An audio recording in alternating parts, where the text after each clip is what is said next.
una excelente noche, mis paradigmáticos abogados digitales, mis abogados user experience, mis abogados youtubers.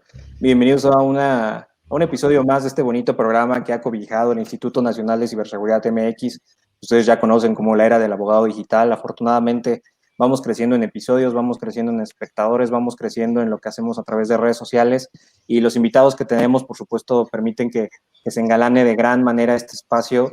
En lo particular, es una entrevista que tenía mucho tiempo que quería hacer. Es una entrevista que nos hemos estado entrevistando realmente a través de redes sociales y a través de artículos y a través de experiencias y a través de contenido mutuo que nos compartimos, pero no habíamos tenido la oportunidad de compartir un espacio de esta naturaleza. Ya me ha criticado, inclusive por ahí recibí críticas relacionadas con una participación que tuve no hace mucho en el Instituto de Investigaciones Jurídicas, y pues hoy está conmigo la gran maestra Marisa de la Mora Mondragón. ¿Cómo estás, maestra, abogada, amiga? Muy bien, gracias, Jaime, en primer lugar por invitarme y por considerarme dentro de tu foro. Para mí es un honor estar aquí con ustedes.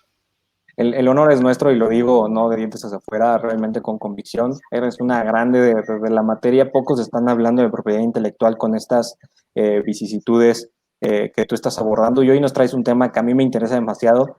Tuve que disfrazar esto de entrevista para que no genere honorarios ni que se transforme en clase o conferencia, entonces espero no ser muy abusivo con ello.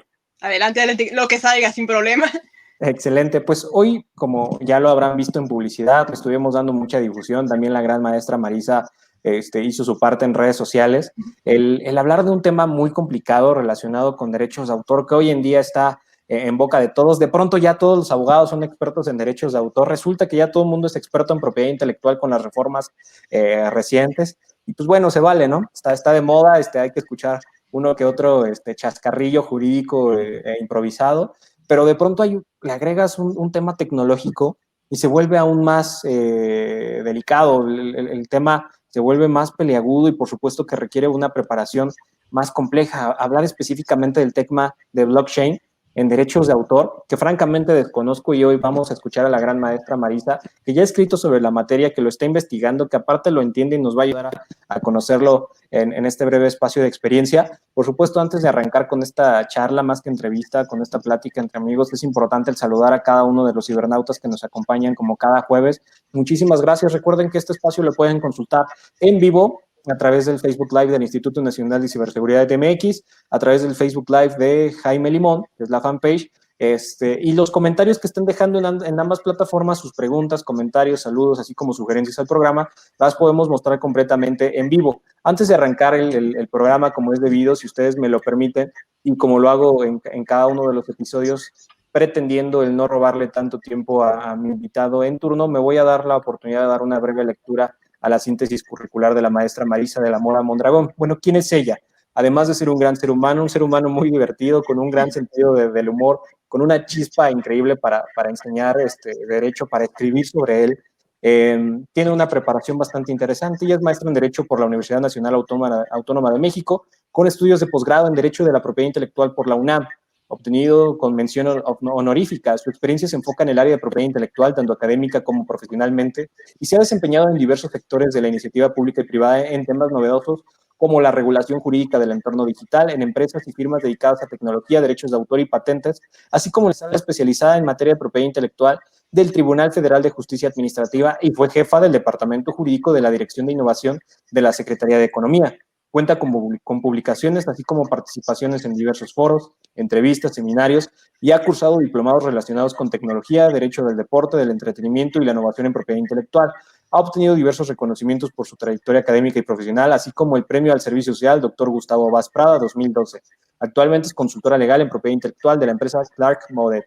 Y como ya lo había dicho, pues también es una de nuestras grandes colaboradoras en la revista de Foro Jurídico, donde nos ha escrito ya un par de participaciones en la columna de propiedad intelectual. Viene una participación bastante interesante. No les spoileo nada más les digo que no han leído nada similar en la columna de propiedad intelectual, y muy probablemente no han leído nada similar en época próxima al respecto. Mi querida maestra Marisa, es un verdadero privilegio estar contigo, y para cederte completamente micrófonos y cederte completamente la cámara, tengo que preguntarte algo fundamental para nosotros y para aquellos que no lo han escuchado antes. ¿Qué debemos de entender por blockchain? Bueno, en principio es una pregunta súper interesante porque he estado escuchando en varios foros que no se ponen de acuerdo como en cómo explicarlo de la forma más digerible. Es un tema bastante técnico, para abogados nos está haciendo mucho ruido, por lo cual yo comenzaría como por la parte de historia, señalando que blockchain fue creado en 1991, pero no fue utilizado sino hasta 2009, cuando una persona que, bueno, es una persona o un grupo de personas, o no sabemos quién es, pero se hace llamar Satoshi Nakamoto, y este personaje justamente no se sabe ni siquiera si es es como un enigma. Desde ahí empieza como que la parte interesante de blockchain. O sea, no sabemos quién es, se puede decir que es como un geniecillo.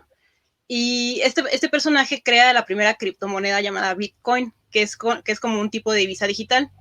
Pero más allá del éxito que se tuvo del Bitcoin, lo que llegó para quedarse es justamente esta plataforma blockchain. Y entonces, otra vez, ¿qué es blockchain?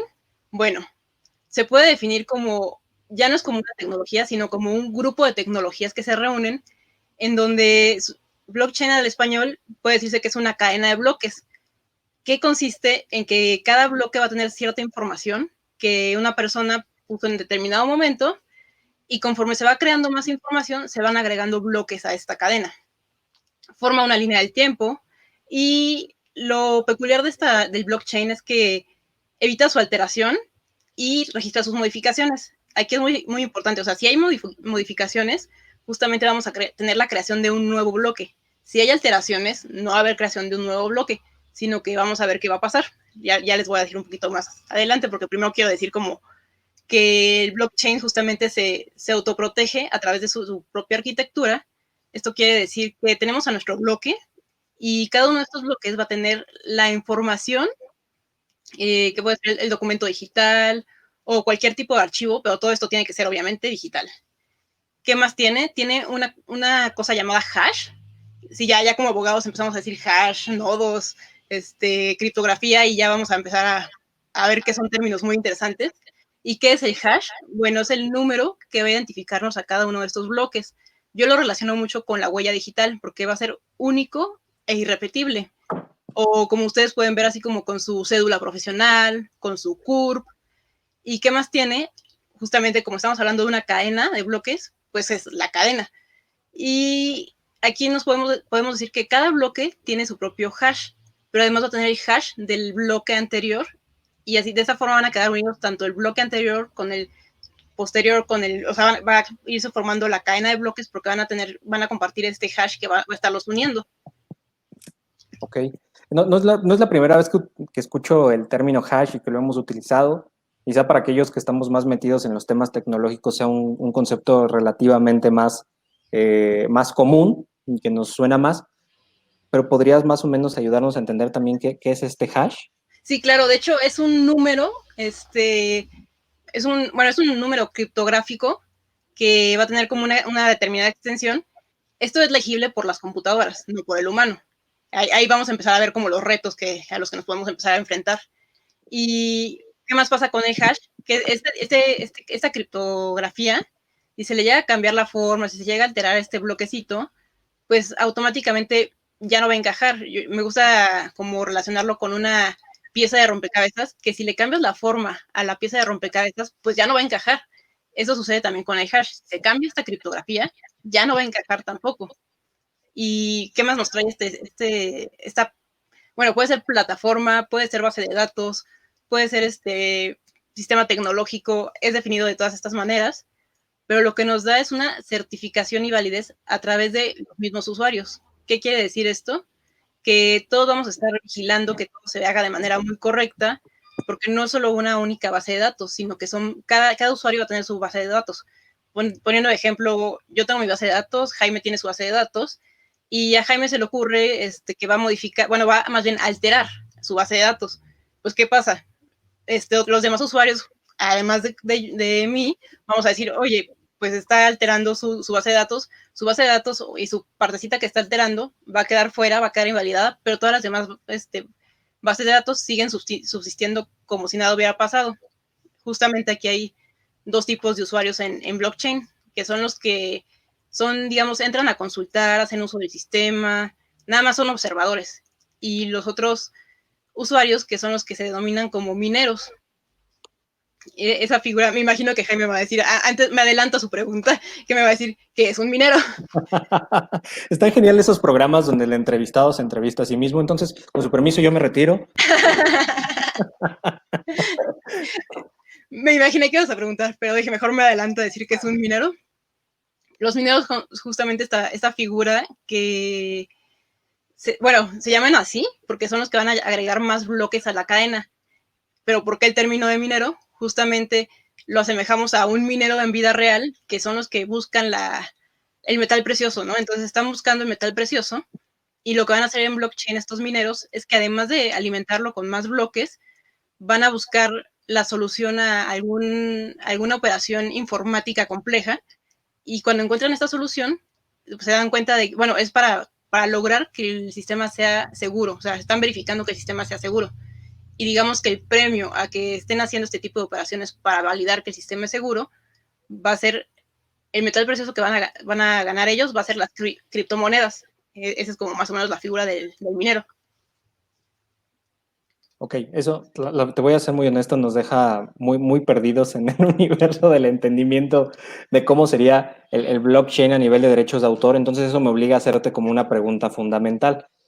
¿Cómo podemos aplicar todo este monstruo tecnológico difícil de entender al universo de derechos de autor? Claro que sí, con mucho gusto, Jaime. Pues precisamente, bueno, ahorita está súper de moda blockchain, no nada más en derechos de autor, sino que en cualquier cosa queremos ver blockchain o queremos comer stack o sea, con lo que sea. Entonces, de inicio, pues blockchain fue creado para el sector financiero. Quiere decir que querían dejar constancia de las cadenas, no querían que hubiera intermediarios y que se hiciera a través de criptomonedas. Y en derechos de autor, ¿qué nos va a traer? Bueno, yo me gustaría comenzar con un ejemplo para que empecemos a aterrizarlo ya en la materia. El ejemplo que me gusta dar a mí es respecto de la obra audiovisual, de una obra cinematográfica, en donde podemos ir viendo que tienen diferentes etapas de creación de una obra cinematográfica. Vamos a empezar desde el desarrollo, vamos a tener nuestro guión, la preproducción, vamos a empezar a contratar actores, al fotógrafo, la producción ya como tal, la iluminación, ya cuando hablamos del rodaje, después de esto viene la postproducción y no queda nada más ahí en la postproducción donde ustedes van a ver que una parte muy importante son los créditos. En los créditos, todas estas personas que ustedes ven al final, pues en algún momento tuvieron que celebrar algún tipo de contrato para poder aparecer ahí y tienen alguna protagonismo de aparición. Entonces, no, no va a quedar solamente ahí, tomen en cuenta que todos estos van a tener un contrato, sino que además después de la proyección de la obra todavía viene la parte de la distribución. O sea, va a venir ya la parte donde vamos a escoger pantallas, vamos a ver si va a ser en el cine, va a ser en Netflix, en qué tipo de plataforma. Y bueno, este ejemplo, ¿por qué lo doy? Porque ustedes pueden ver que es una cadena que va desde el guión hasta la proyección y hasta el licenciamiento. Y precisamente, en ese sentido, lo vamos a asemejar con blockchain, donde vamos a poner toda esta documentación de la obra audiovisual. Regularmente las casas productoras tienen toda esta documentación archivada, empolvada en sus anaqueles, y con el blockchain podemos tener esta opción de que la vamos a ir documentando de forma inmediata, porque muchas veces es difícil que de forma inmediata todo este tipo de contratos, todo este tipo de creaciones, desde el guión, de los borradores, del storyboard, se vaya a registrar directamente Indautor. Se puede pasar un largo tiempo para poder ir a hacer este registro. Entonces el blockchain nos va a permitir, no un registro como tal oficial, pero nos va a permitir ir documentando todo esto que ya tenemos generado. ¿Qué nos da además también esta documentación? Nos permite no solamente documentar, sino que se va a permitir hacer esta transmisión de derechos y, para saber como que en tiempo real quién tiene los derechos de explotación. ¿Qué más nos da justamente ya en derechos de autor blockchain? Bueno, desde el primer momento que tenemos ya nuestro guión, nos va a dar este sello inalterable. Aquí ya podemos hablar del derecho de paternidad. Este sello inalterable, pues desde el momento que supongamos que Jaime crea la letra de una canción y yo compongo la música. Entonces, al momento de que se fusionan, Jaime va a tener su sello digital respecto de la letra y yo voy a tener el sello digital respecto de la música. Se van a fusionar, pero no vamos a perder como ese sello digital ya desde un primer momento. Además, nos permite también hacer adaptaciones. Sí, adelante, adelante. Maestra, tengo una pregunta, porque seguramente, y debo decir que algunos miembros de la autoridad del Instituto Nacional de Derechos de Autor nos siguen. Entonces ahí viene la pregunta del millón, la pregunta espinosa, que seguramente muchos de nuestros cibernautas ya tenían pensado. Entonces, si aplico blockchain, implicaría que dejaría un poquito sin chamba lo relacionado con el registro en el Instituto Nacional de Derechos de Autores, uno por otro, o piensas que a lo mejor podrían coexistir? Es muy buena pregunta. Precisamente, yo no reemplazaría en este momento a Indautor con blockchain. Creo que sería buena opción que empezaran a mirar más bien Indautor hacia blockchain como una forma más de protección, porque sí nos puede dar un registro y es un registro seguro, válido, pero ahorita las autoridades, no sé, en tribunal o ante cualquier autoridad lo ven todavía como un poco extraño. Entonces, más allá de que pueda ser como un reemplazo, entraríamos ya en la parte del legal tech. Justamente es como una herramienta al servicio ya del derecho y nos va a brindar este tipo de protección adicional en la cual, pues yo sí podría pensar que podemos empezar a obligar a nuestras autoridades a que empiecen a conocer esta tecnología para que no solamente quede en un certificado no oficial, sino que se pueda oficializar. Ok. Entonces, aquí me inquietaría muchísimo como la posibilidad, inclusive ya la gente lo está preguntando y me doy cuenta que no soy el único que tiene esa perspicacia a nivel de implementación. Marcia Toledo nos preguntó, ¿blockchain podría ser una herramienta probatoria para acreditar la autoría de una obra? O sea, porque de pronto lo que hemos enseñado en la escuela, imagino que te lo mostraron a ti en la especialidad y que de pronto es lo que tú enseñas en tus clases, es lo que tú enseñas y pretendes distribuir a través de tus artículos. O sea, que el documento, este certificado de registro de derechos de autor que te otorga el INDAUTOR a través de su dirección de registro, funciona como un mecanismo probatorio, no con valor probatorio pleno, pero sí con un valor probatorio privilegiado, como lo decía el entonces director Manuel Guerra, ¿no? ¿Este blockchain podría funcionar como un mecanismo de valor probatorio? Sí, yo sí no lo dejaría de ofrecer. Digo, aquí la dificultad está justamente en que nuestros tribunales lleguen a comprender o a conocer esta tecnología, pero yo no lo dejaría de ofrecer, no meramente como un indicio, sino como una prueba en la que ya empiezan a darle un valor probatorio cierto, puesto que en cuestión informática realmente sí nos brinda una seguridad y una validez. La situación aquí es que las autoridades empiezan a acostumbrar a conocer de esto. Incluso ya en otros países se está viendo, ya se están ofreciendo pruebas a través de esta plataforma blockchain. Rusia es un buen ejemplo en el que incluso ellos ya han emitido sentencias que ordenan que se hagan transmisiones a través de blockchain. Entonces, la posibilidad está, nuestro país aún está un poco comenzando con estas tecnologías, pero definitivamente sí podría ser una prueba.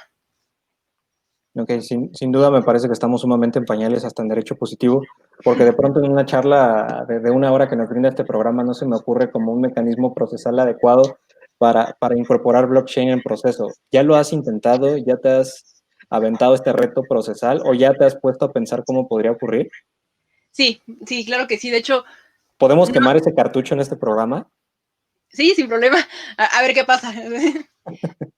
Sí, claro que sí. De hecho, pues casos mexicanos todavía no hay, pero puedo platicarlo desde la perspectiva de que, bueno, tanto, por ejemplo, Rusia ordenó este tipo de que sean estas transmisiones a través de blockchain, y esto fue un fallo justamente de su tribunal. Pero en un caso mexicano, a mí me gustaría platicarlo. Supongamos que una empresa de tecnologías de la información tiene un consultor que contrata por prestación de servicios. Este consultor por prestación de servicios genera un software. ¿Qué sucede con el software? Muy gandalla puede ir a registrar, lo va y lo registra de autor, cuando realmente se lo iba a ceder a la empresa, ¿no? Entonces, pues la empresa quiere tomar acciones contra este sujeto que está registrando la obra del software a su nombre. Y lo que sucede en este caso es que el que fue a registrar la obra sale con que pues no estaba bajo una relación laboral, ¿no? Entonces, que en principio, pues en cuestión de software sabemos que una obra le va a corresponder a la empresa cuando es bajo relación laboral. Entonces, aquí, en este tipo de litigio, poniendo de ejemplo, ¿cómo nos podría haber servido blockchain? Bueno, si desde el primer momento la empresa dice, ok, tú eres el autor, lo vas a generar, pero lo vas a generar para la empresa, vamos a ir haciendo este registro, esta documentación en blockchain y vamos a tener una fecha cierta. Va a tener esta huella digital desde un primer momento, nos va a generar este certificado y aunque no es un certificado realizado por una autoridad competente, al final de cuentas es una prueba de una fecha cierta, es válido y se pudo haber ofrecido en algún momento como de este certificado justifica que la obra es propiedad de la empresa porque él la hizo para mí. E incluso aquí en este caso podemos decir, si el mismo consultor está argumentando en este caso que ahora él es un trabajador cuando no lo era, pues con mayor razón esa obra me pertenece a mí como empresa. Y esto en lugar de estarlo barajeando con contratos y con demás probanzas, pues ya con esta parte de que desde un inicio con la herramienta del blockchain tuvimos esta huella digital, podría ser una prueba. Cuando hablamos de esta huella digital que nos puede llegar a permitir trabajar con ese tema de blockchain, de pronto me surge una duda tecnológica.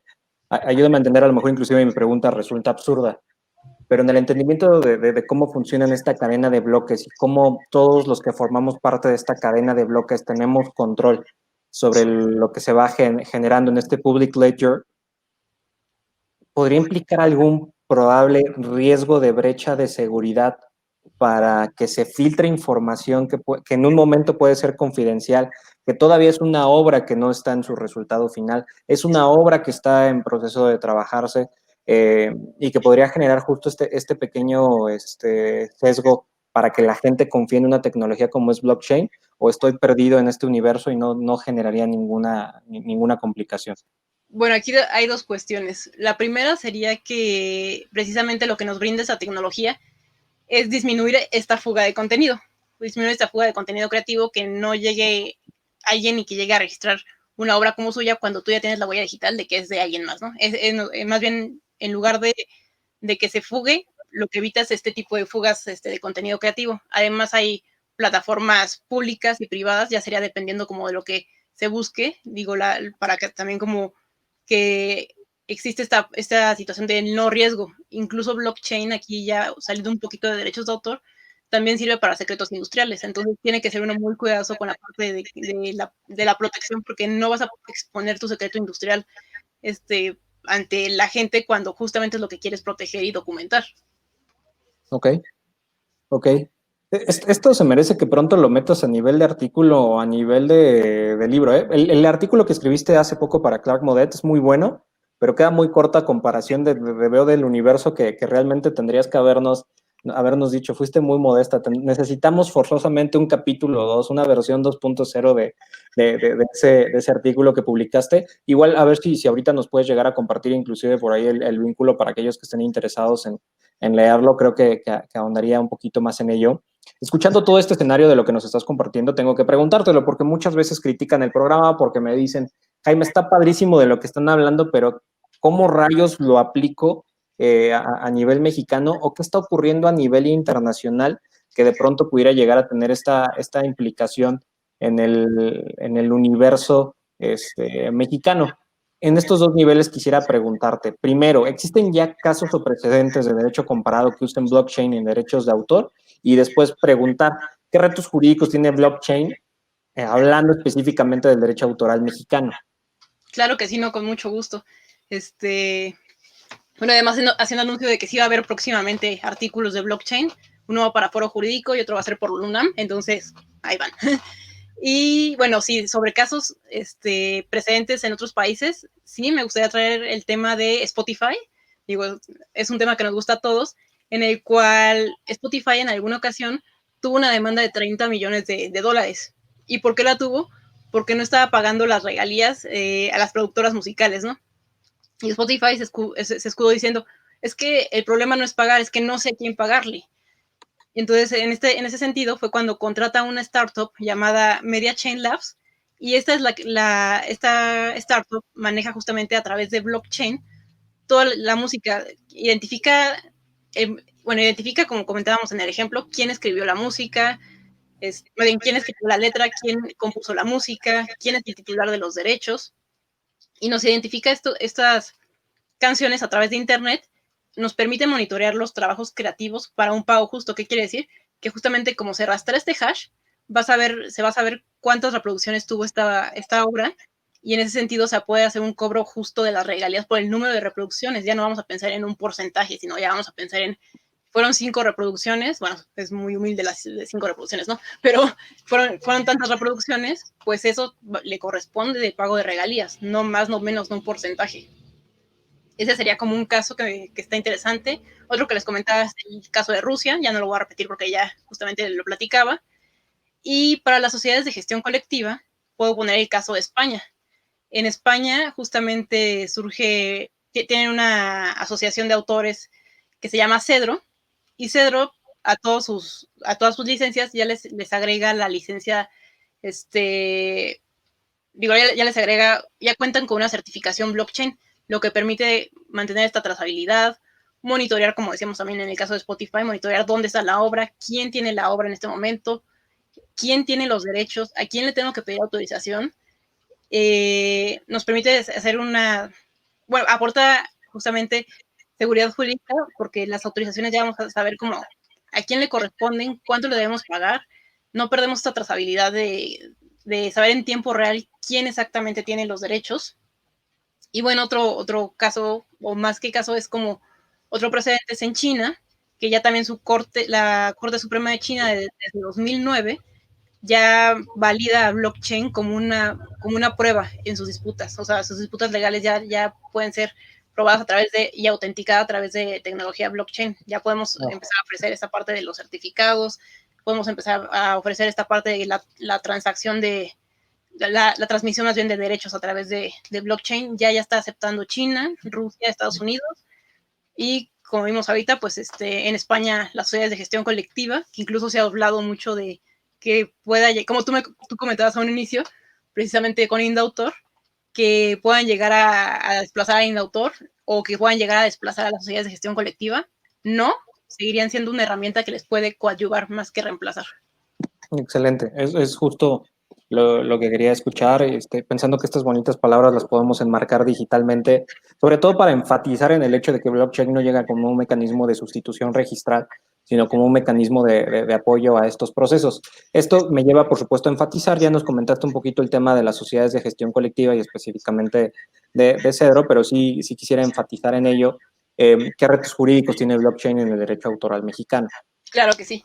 Y bueno, podemos empezar con que hablamos de que blockchain puede tener unos contratos que se llaman smart contracts, a través de los que se puede hacer una recaudación de regalías automática. Es un algoritmo, es un software que está alojado en el blockchain, pero ahí pensamos justamente, tenemos esta parte de que vamos a tener el algoritmo que va a generar la recaudación automática de regalías, pero ¿y el contrato escrito?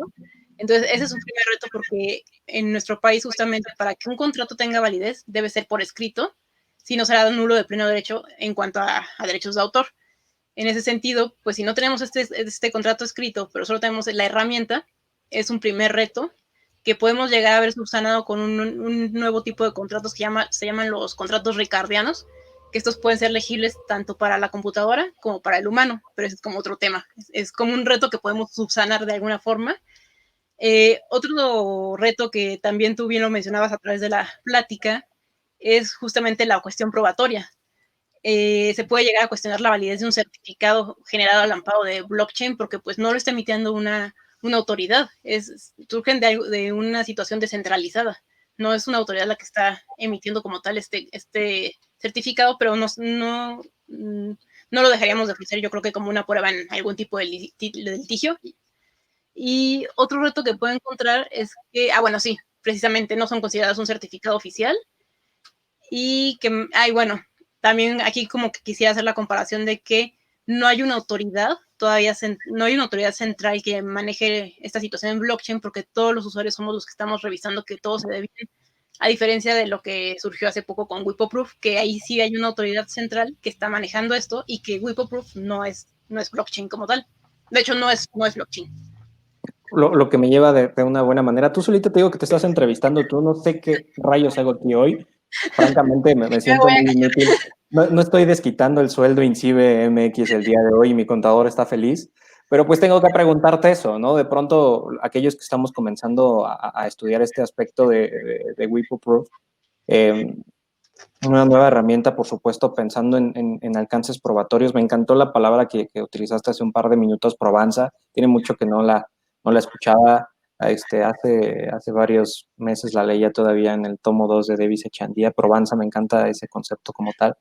Pero preguntar de manera fundamental, sobre todo para aquellos que no están familiarizados, quienes no han escuchado de WIPO Proof antes, ¿qué es WIPO Proof? ¿Y esto es blockchain?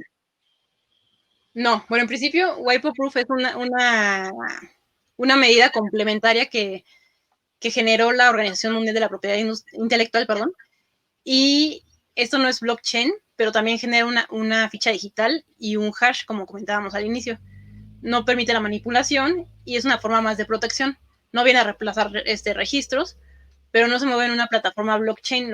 En donde ellos se mueven es en una infraestructura, se llama infraestructura de clave pública.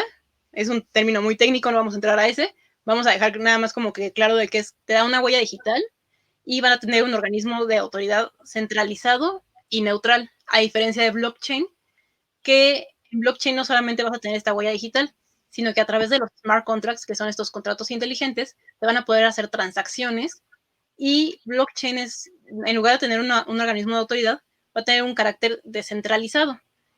Todos los usuarios estamos al mismo nivel, es un nivel peer-to-peer y justamente, bueno, aquí aprovecho para mencionar otro reto, que en caso de que pues no hay ninguna autoridad, si a pesar de que es un sistema que se dice que es muy seguro y pues sí, muy seguro, ¿qué sucede si en algún momento llega a fallar? Pues a quién le vamos a reclamar si no hay una autoridad central a quien reclamarle, ¿no? Ese es otro reto que podemos encontrar. Pero que justo también es la crítica que existe, sobre todo en este nuevo proceso de regulación fintech y todo lo que ha surgido, sobre todo en gobiernos como el mexicano, que pretenden centralizar una tecnología que per se es descentralizada. Es decir, ¿cómo pretendes orgánicamente, cómo a través de derecho positivo pretendes modificar la naturaleza tecnológica de algo que surge justo como una, no digo por protesta, pero sí como una corriente de descentralización, porque las personas que utilizan, por ejemplo, criptomonedas están convencidas de que se le puede dar mayor fe a la construcción de un public ledger de usuarios que a la fe de una banca centralizada. Si de pronto involucras a una entidad centralizada, por ejemplo, pensando en este universo que de pronto, luego cada propuesta legislativa que llegara a surgir, el Instituto Nacional de Derechos de Autor tendrá ahora facultades para revisar los certificados blockchain, dirías, bueno, qué buen avance a nivel jurídico, pero es un grave malentendido de lo que implica la tecnología de blockchain per se. Entonces ahí me parece que llegaríamos a un punto nonsense que también los abogados no hemos terminado de entender. Sí, no, totalmente de acuerdo contigo. Y de hecho, bueno, más allá como de que fuera nada más centrarnos en la tecnología de blockchain para que, por ejemplo, Indautor los pueda aceptar como o validar como certificados, aquí WIPOProof viene con esta parte de que aunque ellos no son blockchain y que aunque ellos están bajo un organismo de autoridad, ya están empezando a discutir la manera de que puedan agregar también ellos una cadena de bloques. No reemplazar el sistema que ya tienen ahorita de WIPOProof, pero sí quieren agregar una cadena de bloques como un elemento adicional para que pueda hacerse como de forma complementaria y tal cual como tú dices, o sea, si vas a llegar a Indautor con tu certificado blockchain o además quién emite el certificado blockchain, que no es esta autoridad central o el Indautor o algo así, pues sí, definitivamente nos falta mucho como abogados para llegar como a unir todas estas piezas del rompecabezas. Hay una pregunta que nos hicieron en el público que me parece un torito. La puedo sacar en público? ¿Se vale? Sí, Total, sí, total, sí. yo ya voy a perder el trabajo el día de hoy. Les presento a la nueva conductora del programa, Marisa de la Mora Mondragón. Se quedará para conducir la tercera temporada del Aire del Abogado Digital. No tendrá invitados porque ella se entrevista sola. Bye. Perdón, perdón. Adrián Alba García es un buen amigo. Muchos en el gremio lo conocemos por su gran participación y función dentro del Instituto Nacional de Derechos de Autor, específicamente, si mal no recuerdo, ejerciendo el cargo en la jefatura de contratos. Hace una pregunta que me parece torito, ¿eh? No creo que sea una pregunta sencilla. Ya me diste autorización de ponerla pública, ahí va. Adrián Alba García, licenciado, nos pregunta, ¿qué diferencia existe entre WIPO Proof, prueba digital fiable, en comparación con blockchain? Ok, sí, justamente es buena la pregunta.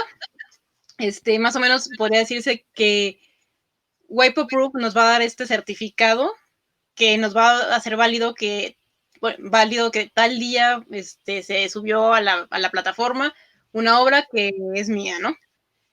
Y no solamente va a ser un registro, sino que no va a sufrir el registro de cada uno de los países, pero nos va a dar esta prueba digital. Y la diferencia con blockchain es que blockchain te puede dar esta prueba digital, pero además blockchain te puede permitir hacer transacciones a través de smart contracts. Esto quiere decir que vamos a poder tener nuestro algoritmo que nos va a generar esta recaudación automática de regalías para el caso de reproducción de obras, y eso todavía no lo hace Wipeproof. Entonces yo creo que justamente la diferencia está en que Wipeproof únicamente nos está dando una huella digital, y blockchain como tal nos está dando esta parte de la huella digital, pero además nos permite la transacción de este tipo de derechos, de derechos de explotación. Con esto que acabas de comentar, enfatizo en una pregunta que no quiero que se me escape, mi querida maestra Marisa de la Mora Mondragón, Marisa con Z. ¿Cómo podríamos incentivar de pronto el uso de una huella digital a través de herramientas como lo es Wipeproof versus lo que están haciendo sistemas de autogestión y autocomposición autoral como es Content ID, como es Audible Magic, que las propias plataformas te proporcionan ya estas huellas digitales sin entrar en complejos sistemas y andamiajes jurídicos como puede ser Wipeproof? Es muy bonito, lo sé, tiene sus detractores, tiene sus defensores. Francamente no es un sistema que a mí me haya fascinado porque creo que pretende subirse a un tren que ya arrancó hace muchos años. Pero ¿cómo podríamos decirle a la gente? A ver, jurídicamente nos conviene subirnos a este tren Wipeproof versus Content ID versus Audible Magic. Bueno, tal vez la única forma en la que yo vería esto es en que es un organismo internacional y que ya está sustentando esto, ¿no? Pero finalmente, pues podemos decir que, como tú dices, o sea, llegaron como un poquito a lo mejor tarde a algo que ya se estaba haciendo. Entonces, yo creo que y además si no van a venir a reemplazar el registro, cualquier tipo de mecanismo que usemos, pero que nos brinde esta huella digital, debería de ser considerado como una buena prueba al final de cuentas. Pensando en todo este universo, por supuesto, de implementación de tecnologías de blockchain en el sistema de derechos de autor, no es una de las preguntas que, por supuesto, hubiésemos platicado anteriormente para que esto ocurriera dentro del programa, y me disculpo si esto te genera alguna complicación política o académica, pero lo tengo que preguntar. ¿Consideras que nuestra ley vigente en materia de derechos de autor, así como las facultades vigentes del Instituto Nacional de Derechos de Autor, serían suficientes para implementar este tipo de tecnología, ya a nivel de darles una comprensión probatoria, ya a nivel del entendimiento de una probable aveniencia, de un probable arbitraje o un probable procedimiento ordinario civil? ¿Tú crees que vamos en ese camino o de plano esto sigue siendo ciencia ficción para aquellos que nos dedicamos a derechos de autor? No, fíjate que, bueno, a pesar de las últimas reformas y que metieron mucha medida tecnológica para adaptarnos al entorno digital, creo que sí falta un poquito esta parte. Pero en cuanto a cuestión ya procesal, pues la misma ley nos establece que podemos ofrecer cualquier tipo de prueba. Entonces, sí puede ser posible que empecemos de hecho, aquí es nuestra labor ya como abogados, empezar a obligar a las autoridades que conozcan de esta tecnología, que no se queden como con las con las pruebas comunes o con algo que tengamos como tenga que ser a fuerza emitido por una autoridad cuando estamos teniendo este nuevo tipo de pruebas. Yo creo que procesalmente sí es factible. Nuestra ley federal de derechos de autor sigue estando, a pesar de la adaptación que tuvo últimamente para cuestiones tecnológicas, sigue estando un poco corta, porque además es muy evidente, o me gustaría también indicar que pues siempre la tecnología va a ir más rápido que el derecho. Vamos a tener más avances tecnológicos y el derecho va adaptándose a lo que va apareciendo. Entonces esta parte es como la complicada, pero yo creo que sí puede ser factible.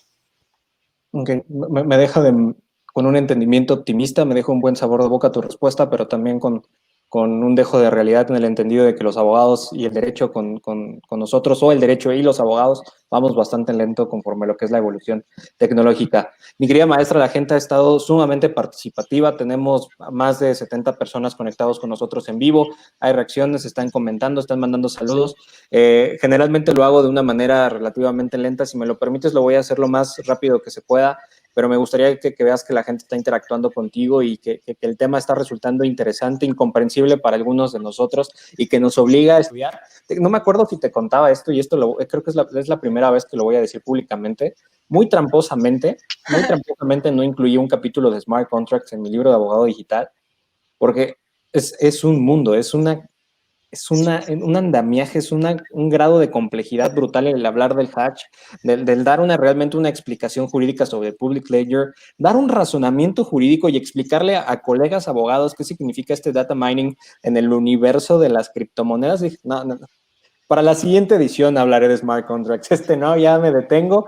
Me detuve en blockchain. Hablé justo de Satoshi Nakamoto, hablé de Bitcoin, hablé de cómo surgió las nuevas criptomonedas, cómo se ha aprendido a regular, pero ya no quise brincar al universo de los smart contracts justo porque creo que va de la mano de estas complicadas interpretaciones de saber hasta qué punto valdría la pena el que los abogados nos metamos a estudiar esto cuando per se no tendría por qué meterse el derecho positivo, no tendría por qué meterse una autoridad centralizada y lo único que tendríamos que estudiar de todo esto es las probables consecuencias de derecho que pueden llegar a generar, pero no a nivel de regulación, sino a nivel de respuesta, ¿no? Hoy en día me parece que lo que nos estás explicando puede ser un muy buen escenario en el cual podamos llegar a utilizar justo blockchain ya no como un aislado del universo de los abogados, sino realmente como un mecanismo para poder el dejar puntos claves fundamentales para la protección de derechos de autor en el entorno digital. Sí, claro, definitivamente. Totalmente de acuerdo contigo. Te están, nada más porque estás en mi programa, seguramente por eso estás de acuerdo conmigo, ya saliendo del aire.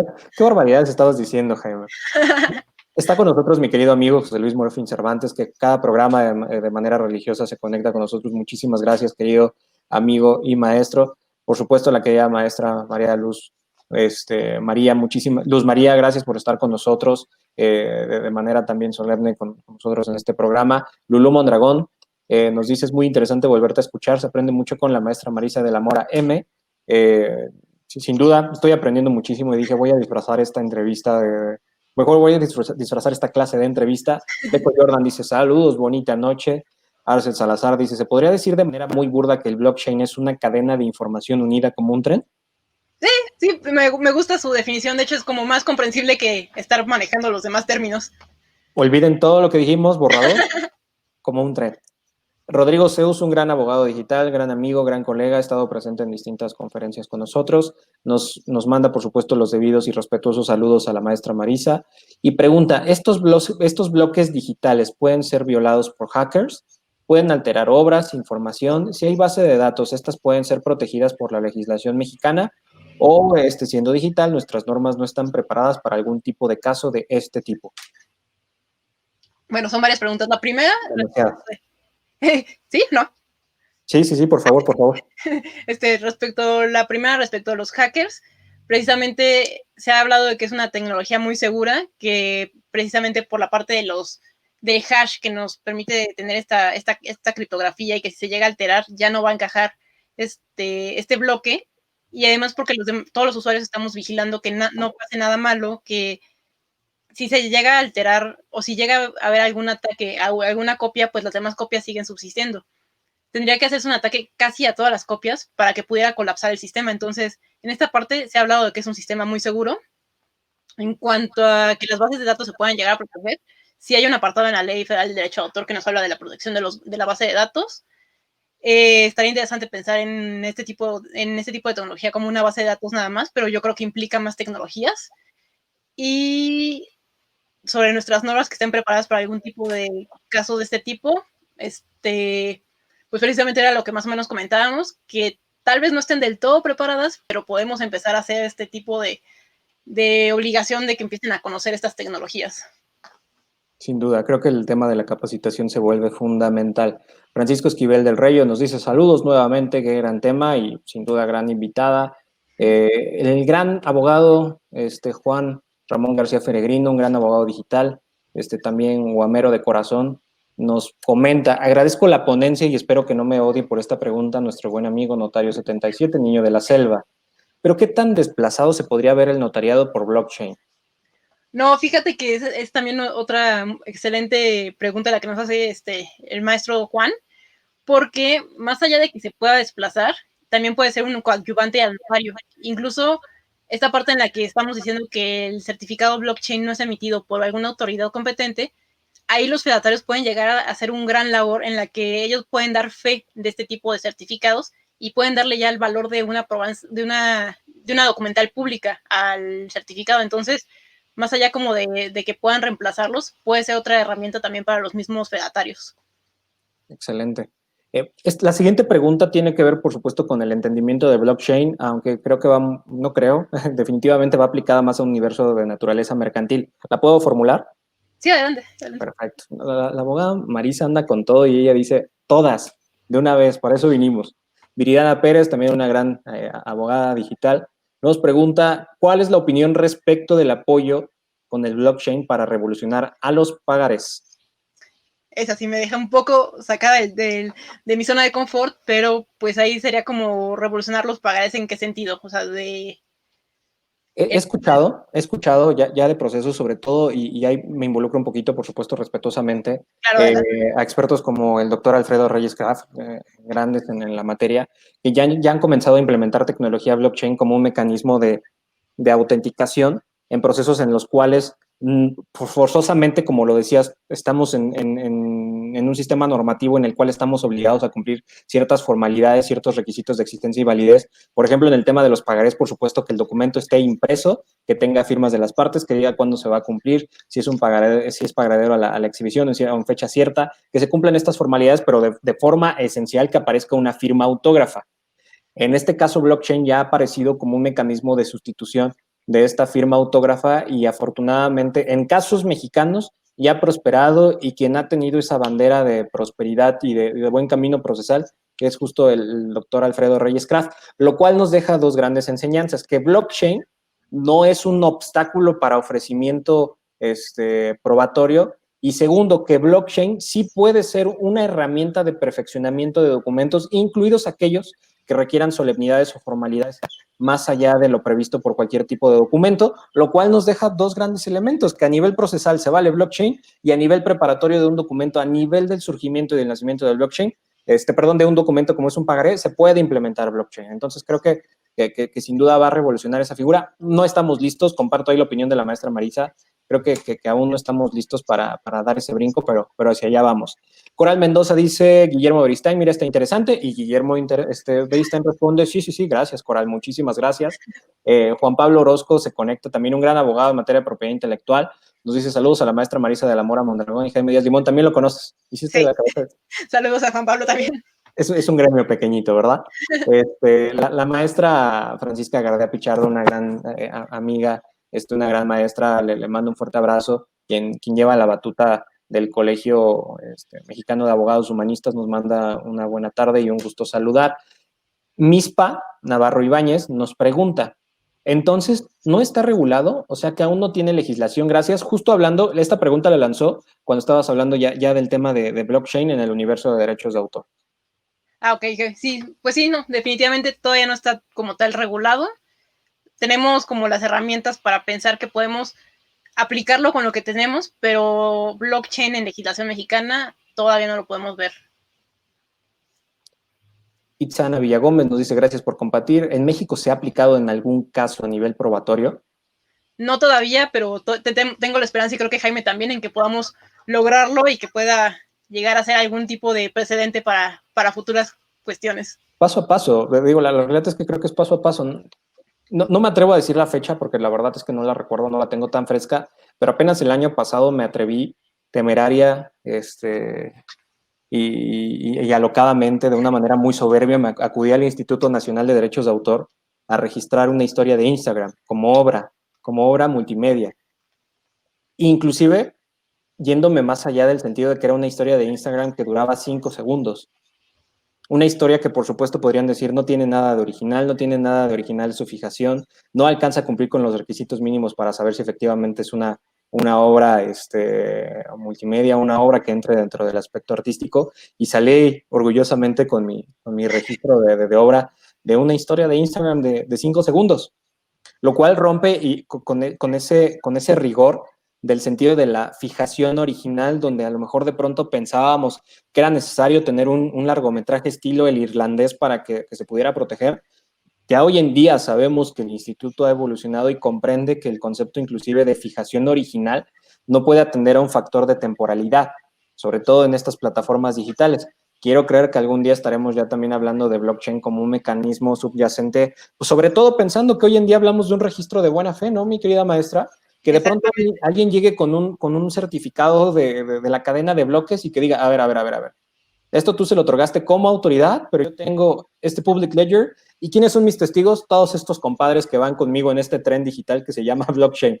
Exactamente. Y ¿No? agregar incluso a lo que comentas que pues precisamente las obras no tienen que estar registradas para que sean protegidas. Entonces, si piden que sea original y que esté plasmado en soporte material, tenemos nuestra obra original y el soporte material, pues el blockchain está en Internet, pero para poder usar este Internet necesitamos obligatoriamente tener un dispositivo, un celular, una computadora, entonces ahí está el soporte material. Claro. Marcia Toledo, que ya había hecho una pregunta anteriormente, la respondiste de manera solemne, mi querida maestra. Dice, excelente tema y qué buenos ejemplos. Creo que blockchain es una herramienta necesaria. Nuestras autoridades tienen el reto de ponerse a la par de estas nuevas tecnologías y la forma de analizar los certificados emitidos por blockchain. Muchas gracias por explicarnos y abrirnos el panorama, maestra de la Mora. Francisco Javier nos dice, excelente tema. Francisco Reyes, maravilloso tema. La doctora Yolanda Villordo nos dice un abrazo, Marisa, soy su fan. Ah, no, esta es otra Yolanda. Dice un abrazo, Marisa, soy su fan. Yolanda. Diana Muñiz dice saludos, maestra, excelente tema. Y del Valle Carlos dice la primera obra registrada de Instagram. Sí, mi querido amigo del Valle, miembro del despacho, que justo él formó parte de este convencimiento al instituto para registrar esta pequeña historia de Instagram. Mi querida maestra, estamos llegando al final del programa, pero no quisiera el despedirlo sin escuchar alguna conclusión sobre cómo debemos de entender el universo de blockchain hoy en día de derechos de autor, hacia dónde va y qué nos puedes recomendar también a nivel de lectura, hacia dónde tenemos que enfocarnos para comenzar a aprender de este tema y no perdernos en el intento. Sí, claro, respecto de conclusiones, podemos decir que es una tecnología que nos permite tener integridad del contenido de los bloques. Las transacciones que suceden en esta cadena son validadas por los mismos usuarios. Es una tecnología además inviolable que, como comentábamos, para poder afectar o hacer colapsar el sistema se tiene que dañar a casi todas las copias. Nos permite tener transparencia. Además, también nos permite la parte de claridad, no solamente a los autores, sino a los titulares de derechos para saber en su gestión de derechos precisamente a quién tenemos que acudir a pedir este tipo de autorización, como el caso de Spotify, en el que decían, pues yo sí quiero pagar, pero no sé a quién, y que es inminente que se adapte nuestra legislación a estas nuevas tecnologías, puesto que, aunque vimos que ya tiene muchos beneficios y ventajas, pues igual, como que reiteraría mi conclusión de que el derecho va siempre un paso atrás de la tecnología. Y en cuanto a qué nos espera, pues yo espero que podamos impulsar un poco más este tipo de tecnología, al igual que otras tecnologías, y que nuestras autoridades puedan llegar a conocerlas. Como bien decía Jaime, es cuestión de capacitación, es cuestión también de que les empiecen a dar este valor probatorio que realmente pueden tener. Y respecto de lecturas, sí, fíjense que hace poquito leí algunos artículos muy interesantes de blockchain. Digo, no sé si se los voy a pasar después, pero algunos ejemplos es como el libro blanco de... ¿De hackers? No, no, espera, no es el libro blanco. ¿Qué nos estás promoviendo a través de este medio? ¿Vale? ¿Qué estás promoviendo a través de este medio? No, por ejemplo, hay uno que se llama Análisis de la tecnología blockchain, su entorno y su impacto en modelos de negocios, que es de la Universidad Técnica Federico Santa María. Ese es un buen artículo. No sé, podría decir otro que es Blockchain and Smart Contracts de Missing Link in Copyright Licensing. Este me gustó muchísimo. De hecho, yo lo uso como fuente en un artículo que también hice de blockchain. De cualquier forma, digo, si tienen duda en algún tipo de texto, me pueden escribir a cualquiera de mis redes y yo les proporciono los que yo he estado leyendo que se me hacen muy interesantes. Y no me refería al libro blanco, sino al libro de Satoshi, más bien, de Champagne Field. Lo que me llevaría ineludiblemente a la siguiente pregunta. ¿Cómo te pueden encontrar en redes sociales? ¿Dónde te buscan? ¿Sí te pueden buscar o que no se atrevan a acercarse a la gran maestra Marisa de la Mora Mondragón? No, sí, claro que sí, con mucho gusto. Está en LinkedIn, pues con mi nombre completo, Marisa de la Mora Mondragón. Estoy en Twitter también como Marisa DMM y Facebook también creo que tengo mi nombre completo. ¿Y qué otra red hay? Pues en cualquiera de Instagram creo que también soy como Marisa DMM, o sea, la que gusten, sin problema. Y aparte, siempre compartiendo contenido de calidad, siempre buscando el difundir lo que está haciendo. Tiene participaciones en televisión, en revistas, en libros académicas. Y así como la escuchan súper divertida, amigable, así es en cada uno de los espacios, ¿no? No hay soberbia independientemente de su trayectoria y de su conocimiento. Siempre busca cómo el compartir amigablemente de lo que está hablando a través de estas redes sociales y su conocimiento que ha ido construyendo a través de estos espacios. Mi querida maestra Marisa, se me ha agotado el tiempo. De pronto a mí me gustaría que estos programas duren 2 o 3 horas. Insisto, disfrazar estas pequeñas clases de programa de radio se ha vuelto algo increíble para mí. Estoy tomando clase tras clase tras clase y no estoy pagando un solo peso por ello. Y además compartimos este conocimiento con la gente a través de redes sociales, algo padrísimo. Y con invitados como tú se vuelve algo increíble. Gracias por aceptar la invitación. La última gran pregunta que tengo que hacerte es, ¿regresas con nosotros? Claro que sí, cuando quieras. Más bien, muchas gracias por la invitación, Jaime, y sabes que yo honrada de estar en cualquiera de tus programas, en cualquiera de eventos que hagas tú. ¿Algún saludo que quieras mandar antes de despedirnos? Pues a todos los que nos sintonizaron, agradecerles mucho también que nos hayan visto, que cualquier duda se pueden acercar a mí sin problema. También está Jaime, que Jaime es un gran personaje, un gran ser humano también, como él me dice, pero definitivamente yo me quedo sorprendida con todo lo que he aprendido en tan poco tiempo de él. No, hombre, muchísimas gracias. Es un honor colaborar contigo, mi querida maestra Marisa. Estuvo conectados también con nosotros la gran maestra Quetzali de la Concha Pichardo, que también nos manda por ahí saludos. Le mando un afectuoso saludo también a través de esta bonita red social. Por supuesto que agradezco a cada uno de los bonitos cibernautas que se conectaron con nosotros en un episodio más de la era del abogado digital. Hoy tuvimos a la gran maestra Marisa de la Mora Mondragón con Z, especialista en propiedad intelectual, quien nos habló de blockchain en derechos de autor. Nos ayudó a entender cómo funciona esta tecnología, darnos, por supuesto, una breve introducción de estos conceptos tecnológicos y cómo se aterrizan al universo de derechos de autor, entendiendo que la naturaleza misma de esta tecnología implica una descentralización que puede coadyuvar con una gran fuerza probatoria a favor de aquellos que nos dedicamos a la materia y, por supuesto, en el entendimiento que autoridades como el Instituto Nacional de Derechos de Autor, si la llegaran a implementar en un futuro, podría fungir como un buen sustituto de esta buena fe, en el entendido que existiría más de un testigo que estaría seguro de si esa obra se creó o no en el entorno digital. Ha sido un placer estar con ustedes en este espacio de la era del abogado digital. Recuerden, es un programa del Instituto Nacional de Ciberseguridad MX. En esa segunda temporada que estamos creciendo, tenemos grandes invitados y sin duda lo importante no solo es agradecer al invitado, agradecer al instituto, sino agradecerles a ustedes por su preferencia, porque a lo mejor muchos en el jueves lo que menos quieren es estar conectado en internet, otra vez aprendiendo, otra conferencia, otra charla.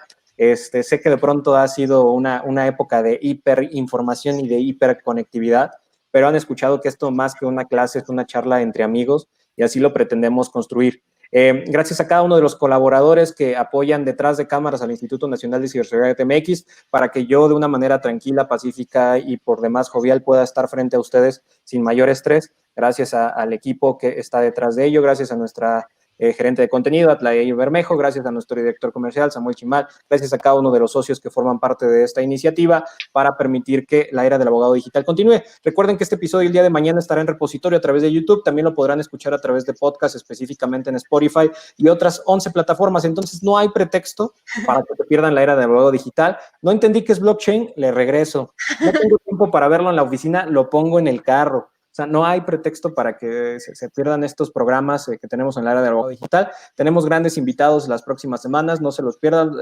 Vienen un par de invitados sorpresas, un gran invitado sorpresa de mi casa abierta del tiempo, de la UAM Azcapotzalco. Vienen un par de invitados internacionales, saben, respetando esta gran línea de invitados que hemos tenido en estos días. Recuerden también seguir la página del INCIBE Academy, en donde mantenemos activos los cursos. Actualmente se está llevando un curso de FinTech. Si están interesados en entrar en el curso en FinTech, todavía pueden mandar informes para que se den de alta en el mismo. Y muy pronto les daremos grandes noticias sobre una iniciativa que tenemos junto a nuestra empresa hermana Código Abogado Digital. Ha sido un verdadero placer estar con ustedes. Ya, no les quito más tiempo. Tuve que hablar ahorita porque la maestra Marisa de la Mora se entrevistó casi sola. Entonces ahorita aprovecho para dar los anuncios parroquiales.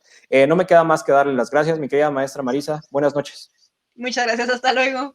Buenas noches a todos ustedes. Recuerden, in Calitz Cahuipoca Forever, y el conocimiento solo es útil en la medida que este comparte. Se despide de ustedes Jaime Limón, el abogado digital. Una excelente noche.